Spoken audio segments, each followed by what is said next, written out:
বড়দের নমস্কার, ছোটদেরকে আমার বুক ভরা ভালোবাসা। সবাই কীরকম আছো? সবাই ভালো আছো নিশ্চয়ই। আমিও ভালো আছি তোমাদের আশীর্বাদে। তো এই ভাষাটা হলো একটা মেদিনীপুরের ভাষা। আমি এই ভাষায় কথা বলতে পারি।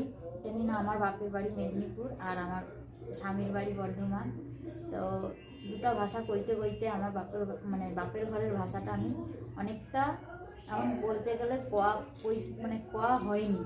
তো আজকে ভাবিনি আজকে এই ভিডিওর মাধ্যমে আমার মেদিনীপুরের ভাষাও কয়ে তোমাদের সাথে একটু শেয়ার করি। তো এখন কি করব, ঘরে কেউ নাই, একলা একলা বসে আছি। এই যে রান্না করব রসুন ছিলিরি, এই যে পেঁয়াজ রসুন রান্না করব, মাংস রান্না করব। দেখি খুব ঠান্ডাও পড়ছে, কতবা আসবে বর বাড়ি, আর কতবা মাংস আসবে, আর কতবা আমি রান্না করব। কী যে করবো আমার মাথায় কোনো কিচ্ছু ঢুকেনি। যদি ভাষাটা ভালো লাগে তাহলে